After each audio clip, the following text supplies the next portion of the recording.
Om Swastiastu. Assalamualaikum warahmatullahi wabarakatuh. Salam sejahtera bagi kita semua. Puji syukur patut kita haturkan kepada Tuhan Yang Maha Esa karena atas karunia yang telah diberikan sehingga kita dalam keadaan yang sehat, kita dalam keadaan yang selamat dan kita masih diberikan kerahayuan. Saya ucapkan terima kasih kepada dosen pembimbing skripsi saya hingga saya bisa menyelesaikan skripsi. Yang pertama adalah Ibu Profesor Dr. Nyoman Parwati MPD sebagai pembimbing saya yang pertama, kemudian pembimbing yang kedua yaitu Bapak Profesor Dr. Pil Gusti Putu Sudiarte MSI, dan yang saya hormati dosen pembahas skripsi saya yaitu Ibu Dr. DR Agusti Ayu Mahayukti MSI dan Bapak Dr. Gedi Sweken MSc. Pada kesempatan yang baik ini, saya Rino Susilo dengan NIM 17130111052 akan mempresentasikan hasil penelitian skripsi saya yang berjudul Pengembangan Video Pembelajaran Matematika Materi Himpunan untuk mendukung pelaksanaan asynchronous learning pada siswa kelas 7 SMP. Adapun hal-hal yang akan saya bahas, yang pertama yaitu terkait dengan bab 1 pendahuluan, bab 2 kajian pustaka, bab 3 metode penelitian, bab 4 hasil penelitian dan pembahasan, dan yang terakhir adalah bab 5 penutup. Masuk ke bab yang pertama, yaitu terkait hal yang melatar belakangi saya untuk melakukan penelitian ini. Itu pertama, yaitu terkait dengan wabah penyakit COVID-19 yang telah menyerang di seluruh wilayah Indonesia dan bahkan di seluruh dunia. Dan hingga saat ini pun masih belum ditemukan obatnya. Dan wabah ini telah membawa dampak terhadap salah satu sektor, yaitu sektor pendidikan. Sehingga pemerintah memutuskan kebijakan melalui Surat Edaran Nomor 4 Tahun 2020 tentang pelaksanaan kebijakan pendidikan dalam masa darurat penyebaran COVID-19, di mana tempat atau sekolah yang terdampak harus melakukan kegiatan pembelajaran secara daring, di mana salah satu tempat yang sedang terdampak pandemi COVID-19 ini, peneliti mencoba untuk melakukan observasi ke sekolah tersebut. Salah satunya yaitu SMPN Negeri 2 Tegalsari, di mana peneliti melakukan observasi, kemudian melakukan wawancara terhadap salah satu guru matematika di tempat tersebut untuk menanyakan hal-hal apa yang sudah dilakukan ketika pembelajaran daring, metode apa yang dilakukan. Dan ternyata setelah dilakukan wawancara, pembelajaran daring yang dilakukan di sana, pembelajaran daring matematika itu dilakukan secara asynchronous learning. Kenapa hal ini terjadi? Karena siswa itu kesulitan sinyal sehingga tidak bisa dilakukan secara sinkronus, tidak bisa dilakukan secara terjadwal, sehingga harus dilakukan di luar jadwal atau asynchronous learning. Dan juga media yang digunakan oleh guru di tempat sekolah tersebut itu masih terbatas, hanya menggunakan paper seperti PDF, Word, dan sejenisnya yang kemudian disebarkan di grup PA dan juga Google Classroom seperti itu.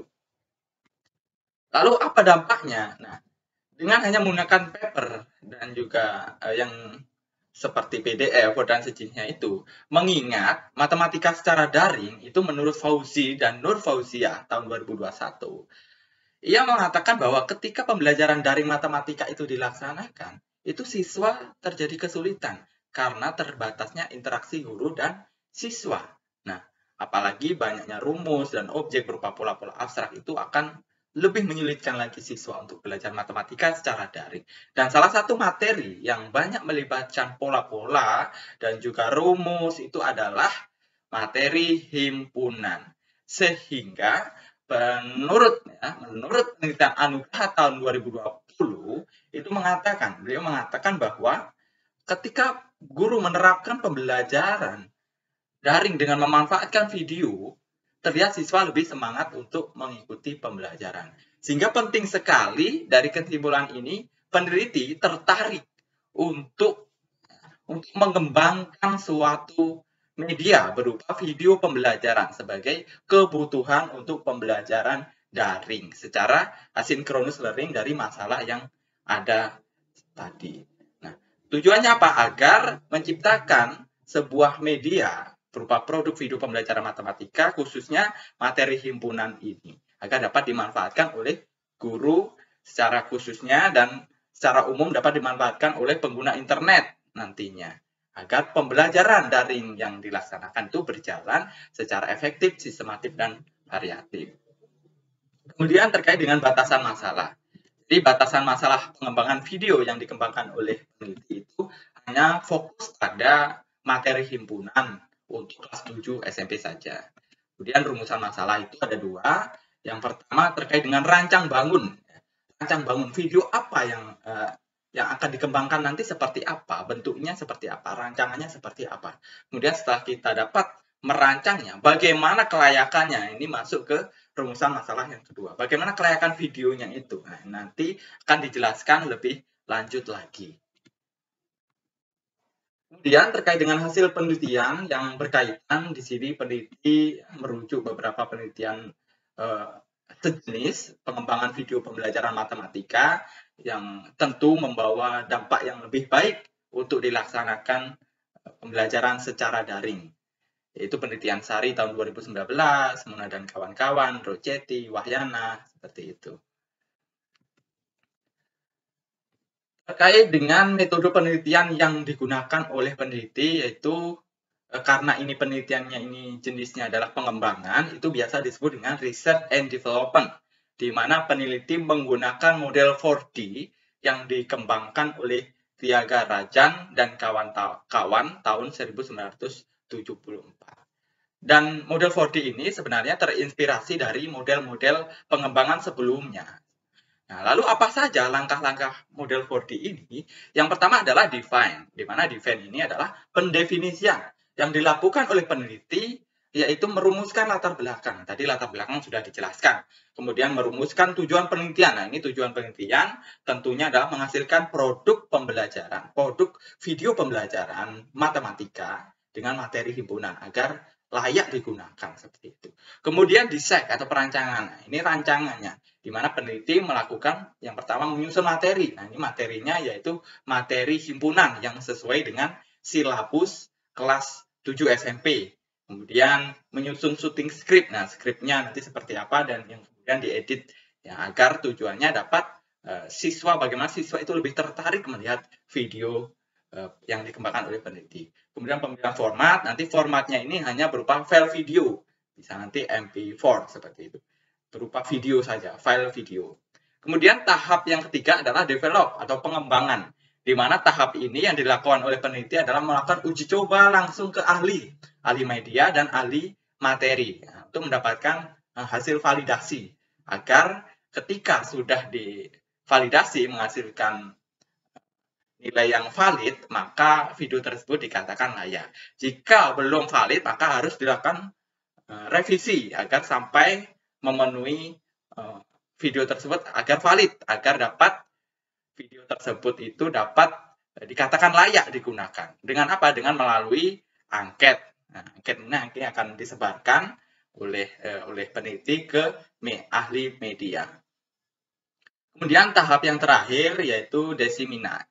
Disseminate ini adalah penyebarluasan yang dilakukan peneliti hanya langsung mempublikasikan ke media sosial seperti YouTube, Facebook, Google Drive, ya, sehingga akan dapat diakses oleh semua pengguna internet secara umum. Kemudian terkait dengan rancang bangun video, ya, di mana tentu saja yang pertama adalah berisikan materi himpunan. Nah, yang kedua adalah menampilkan pengisi materi. Nanti videonya itu pengisi materinya itu akan tampil, nampak di layar.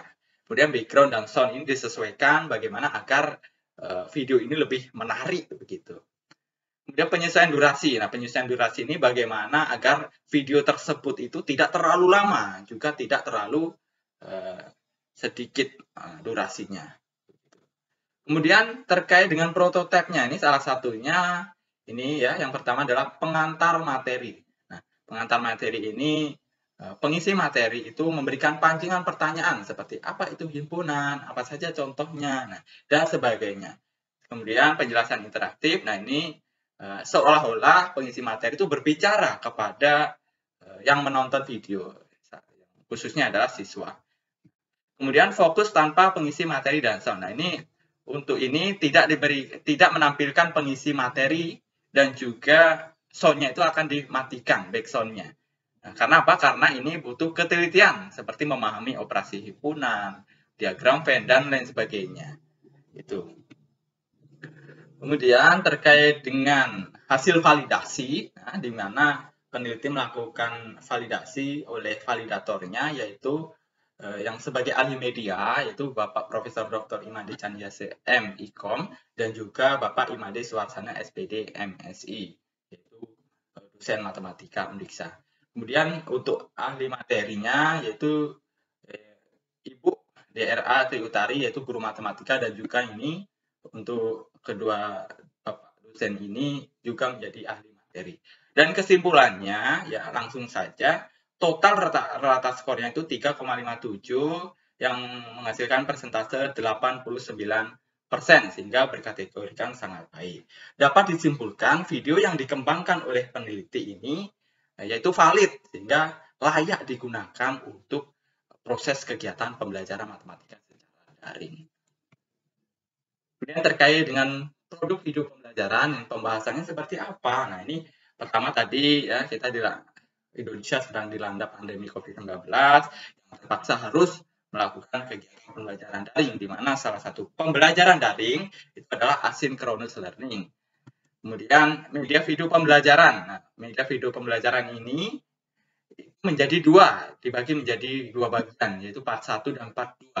Yang pertama menjelaskan tentang definisi himpunan, contoh dan lambang himpunan, dan sebagainya. Kemudian untuk yang part yang kedua, jenis-jenis himpunan, operasi himpunan, diagram Venn, dan sebagainya. Seperti itu. Kemudian kelebihannya. Nah, kelebihan dari video yang dikembangkan oleh peneliti, ini peneliti merujuk ke penelitian SARI yang sama, yaitu mengembangkan video pembelajaran, ya, pembelajaran matematika, di mana ia mengatakan bahwa kekurangannya itu durasi video terlalu lama dan dari segi tampilannya itu masih kurang. Sehingga peneliti memiliki inisiatif durasi video yang terlalu lama ini dibagi menjadi 2 agar tujuannya agar memberikan jeda, memberikan istirahat oleh siswa atau siapapun yang menonton video. Kemudian bisa dilanjutkan lagi. Nah, seperti itu, memberikan istirahat. Nah, kemudian dari segi tampilannya ya peneliti lebih menekankan lagi agar bagaimana tampilan itu lebih menarik seperti menampilkan animasi-animasi. Selain itu ya, video pembelajaran yang dikembangkan oleh peneliti itu bersifat user friendly atau bersahabat, di mana ini dicetuskan oleh Cepirianya tahun 2007. Apa yang mengidentifikasikan video pembelajaran yang dikembangkan oleh peneliti ini bersahabat? Itu adalah dengan menampilkan pengisi materi. Nah, seolah-olah pengisi materi itu menjelaskan secara nyata begitu, sehingga terasa dunia pembelajaran seperti di kelas itu seperti nyata, terasa begitu. Itu kelebihannya. Kemudian masuk ke bab 5, yaitu terkait dengan kesimpulan dan saran. Dan untuk kesimpulannya, tentu dari video yang sudah dikembangkan oleh peneliti ini sudah memiliki nilai yang valid, sehingga layak digunakan untuk pembelajaran daring. Kemudian terkait dengan saran, tentu dari video yang dikembangkan itu masih memiliki kekurangan, seperti slideshow-nya, objek gambar masih kurang tepat dengan gerak pengisi materi, dan juga terkait dengan kelengkapan materi, soal latihan, dan pengemasan video ini masih belum sempurna. Sehingga harapannya nanti untuk penelitian selanjutnya itu dapat menyempurnakan produk atau video yang sudah dikembangkan oleh peneliti saat ini. Nah, sehingga akan mendapatkan sebuah media video pembelajaran yang lebih baik lagi, yang sempurna lagi. Seperti itu. Bapak Ibu dosen yang saya hormati, mungkin itu yang dapat saya sampaikan terkait dengan penelitian skripsi saya. Kurang lebihnya, saya mohon maaf jika ada yang kurang berkenan. Saya akhiri dengan Parmasanti.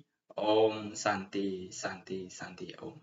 Assalamualaikum warahmatullahi wabarakatuh.